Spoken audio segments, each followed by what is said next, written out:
Hello everyone, and today we'll talk about English consonants. In this presentation, I will start with a quick overview of how English consonants are produced and described. Then we'll look at their main features, voicing, place, and manner, and move through the key types found in English. After that, I will touch on accent features like different forms of R and L and explain how pronunciation affects intelligibility and credibility. Finally, we'll explore common learner difficulties, consonant clusters, aspiration, and finish with a few notes about spelling and sound variation.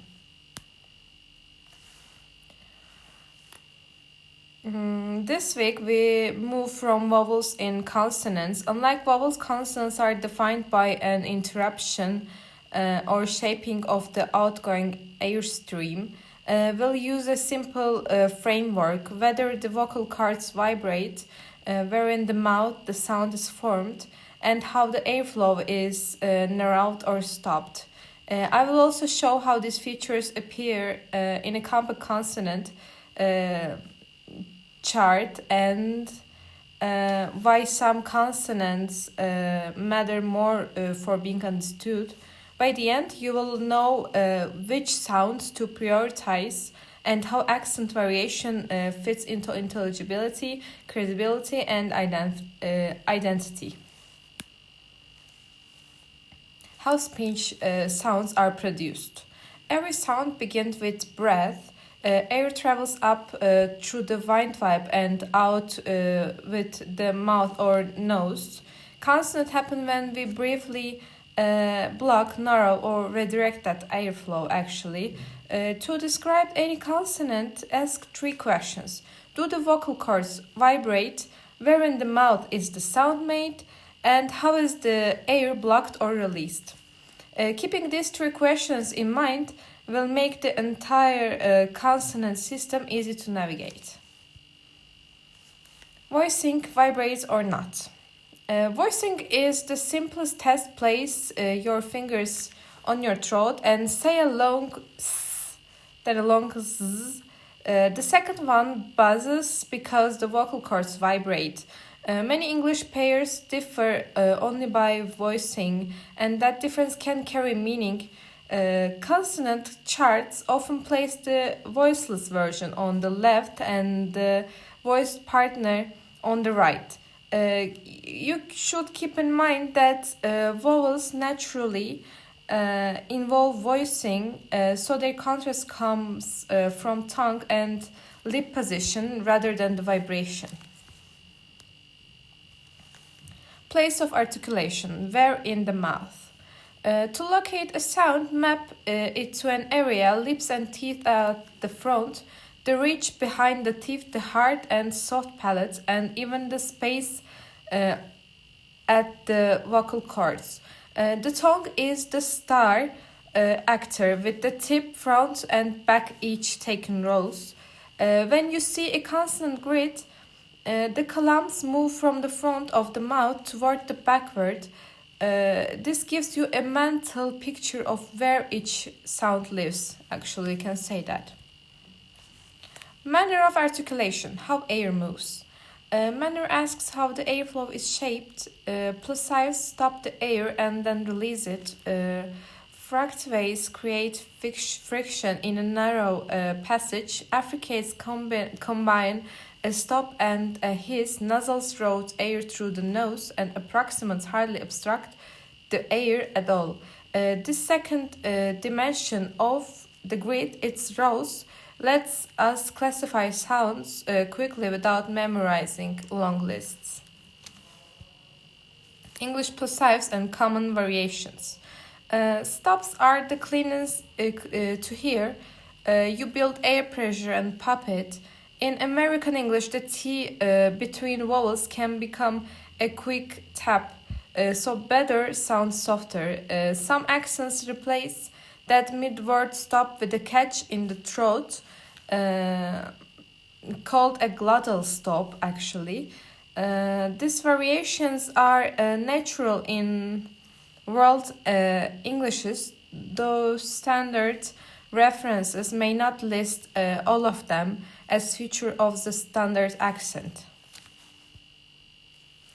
Fricatives, affricates, nasals, approximants. Fricatives create a steady hiss or buzz, and English has several at different places in the mouth. Affricates begin like a stop and release into a hiss, functioning as one unit in timing. Nasal sends air through the nose while the mouth is blocked. Approximant barely block the air and feel almost like vowels. Together, these classes fill in the grid beyond simple stops. Accent features, yacht dropping, R types, and L types. Not all English treat the small glide after consonant the same. Some keep it and others drop it, especially before the O sound. The sound we write as R also has many shapes across accents, and whether you pronounce R in words like car depends on rhoticity. The letter L change quality by position. Clearer before vowels, darker at the ends of syllables.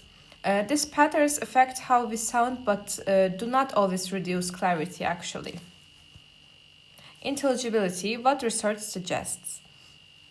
Research on international English shows that some consonant contrasts carry a heavy load for meaning.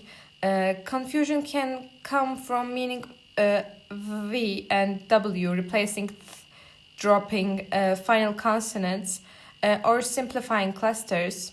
Voicing differences, aspiration at the start of stressed syllables, and keeping word final consonants often matter most for being understood.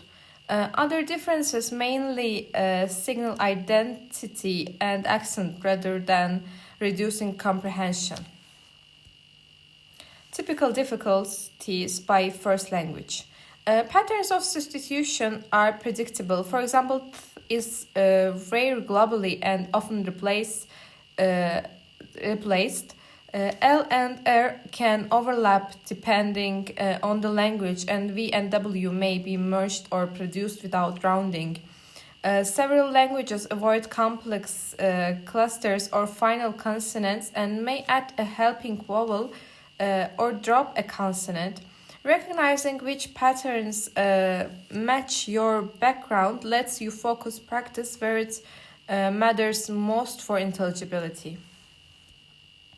Clusters, ending, and aspiration. English allows tight clusters at the beginning and end of the words. Adding an extra vowel like saying Spain for Spain can sound unnatural and sometimes confuse listeners. Similarly, dropping final consonant can change meaning or grammar. At the start of stressed syllables P, T, and Q released with a small puff of air, which helps listeners distinguish them from B, D, and G. Practicing these cues boosts clarity fast. Spelling quirks, variety, and takeaways.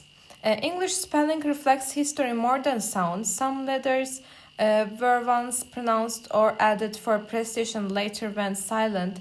That's why patterns like ch and across words from different sources. For your practice plan, double down on constructs that listeners use to decode meaning, voicing differences, aspiration, final consonants, and clusters while feeling free to keep features that don't hurt intelligibility. This balances clarity, credibility, and your linguistic identity. To sum up, consonants are central to clear and effective English speech. We've seen that features like voicing, aspiration, and final consonants help listeners understand us, while other variations simply reflect who we are and where we come from. And the goal isn't to sound identical to a native speaker, but to communicate confidently and intelligibly. Keep practicing the sounds that carry meaning, and let the rest express your unique accent and identity. I hope you enjoyed my presentation, and thank you for listening.